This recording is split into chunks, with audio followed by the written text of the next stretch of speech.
సంబరాల సంక్రాంతి. సూర్యుడు మకర రాశిలో ప్రవేశించడాన్ని మకర సంక్రమణం అంటారు. ఈ సంక్రమణాన్నే సంక్రాంతి అంటారు. మకర సంక్రాంతి రోజున ఉత్తరాయణ పుణ్యకాలం ప్రారంభమవుతుంది. సంక్రాంతి హిందువులు జరుపుకునే పెద్ద పండగ. ఇది 3 రోజుల ముచ్చటైన పండగ. గొబ్బెమ్మ ముగ్గులతో, గంగిడెద్దు ఆటలతో, గాలిపటాల రెపరెపలతో, హరిదాసు కీర్తనలతో, చేతికొచ్చిన పంటలతో కనువిందు చేసే పండుగ ఈ సంక్రాంతి. కొత్త అల్లుళ్లతో, సరికొత్త వంటలతో, అరిసెలు, అప్పాలు, కజ్జకాయలు, సకినాలు, నువ్వు పిండితో చేసిన పదార్థాలతో ఆనందంగా జరుపుకునే పండగ ఈ సంక్రాంతి. భోగి అంటే భోగ భాగ్యాలను అనుభవించే రోజని అర్థం. సూర్యోదయానికి ముందే నిద్రలేచి ఇంటి ముందు భోగి మంటలు వేసుకొని పాత వస్తువులన్నిటినీ అగ్గిలో వేస్తూ పాతకు స్వస్తి చెప్పి నూతనత్వానికి స్వాగతం పలుకుతారు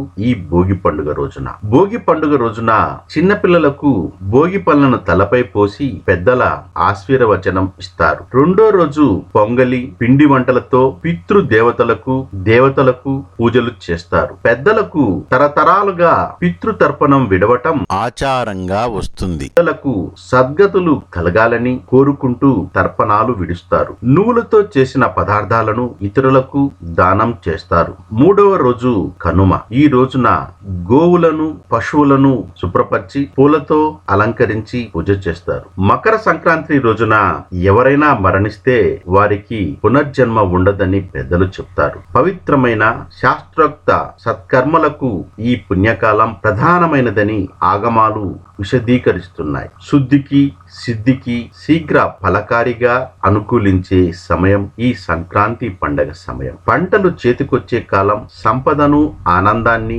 కుటుంబ సభ్యులతో, సన్నిహితులతో, శ్రేయభిలాషులతో పంచుకొని సంతోషించే వేడుక ఈ పండుగ. ప్రతి ఇంటి ముందు ముంగిలిలో చుక్కల ముగ్గులు వేసి ఇంద్రధనుసు రంగులతో నింపి గుబ్బెమ్మలను పూలతో అలంకరిస్తారు. స్నానం, దానం, పితృతర్పణం, జపతపాలు, దేవతా అర్చనలు సంక్రాంతి పండుగ ముఖ్య విధులుగా శాస్త్రాలు నిర్దేశించాయి. ప్రకృతి పట్ల కృతజ్ఞతను ప్రకటించే పండుగల్లో సంక్రాంతికి అధిక ప్రాధాన్యత ఉంది. ఈ సంబరాల పండుగ అందరూ ఆనందోత్సాహాలతో అంగరంగ వైభవంగా అంబరాన్ని అంటే విధంగా జరుపుకోవాలని కోరుకుంటూ ఇలాంటి మరిన్ని వీడియోల కోసం కేవీసీ క్రియేషన్ ఛానల్ ని సబ్స్క్రైబ్ చేయండి, లైక్ చేయండి, షేర్ చేయండి.